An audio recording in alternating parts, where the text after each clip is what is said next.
Grande partie 3, on ne peut pas être heureux sans conscience de soi. Troisième sous-partie, le bonheur est en définitive un état de plénitude intellectuelle qui suppose une forme de conscience. On peut faire un lien entre la question de bonheur et la sagesse.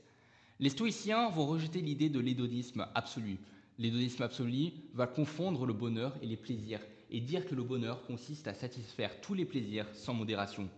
L'hédonisme peut être alors dangereux, car on risque de devenir dépendant de ces plaisirs et de souffrir en leur absence, et l'on risque aussi de ne plus savoir se limiter, devenant ainsi esclave de soi-même.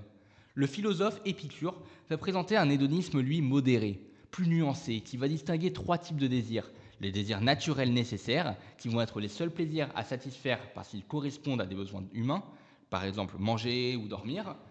Les désirs naturels non nécessaires, qui sont à satisfaire avec prudence et modération, comme par exemple avoir une maison confortable, et finalement les désirs non naturels et non nécessaires, qu'il va appeler les désirs vains, qui sont à éviter absolument, à ne pas satisfaire, par exemple la gloire, l'immortalité ou la jeunesse éternelle. Pour Épicure, être heureux, c'est ne pas souffrir, ce qui va demander l'ataraxie, qui est la tranquillité de l'âme, et l'aponie, qui est la tranquillité du corps.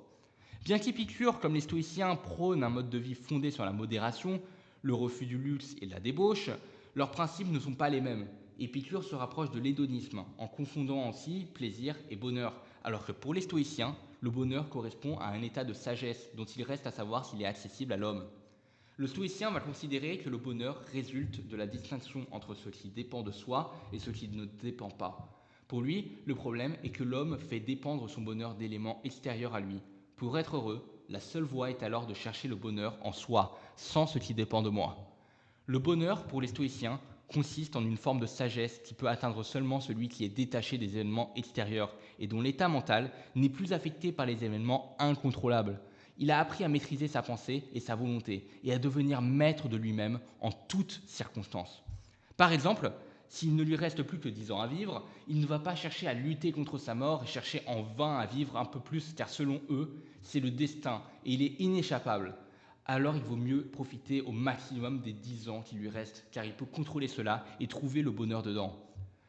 Mon bonheur correspond alors à un état de plénitude intellectuelle qui vient de ce contrôle que j'ai sur ma volonté et de mon esprit.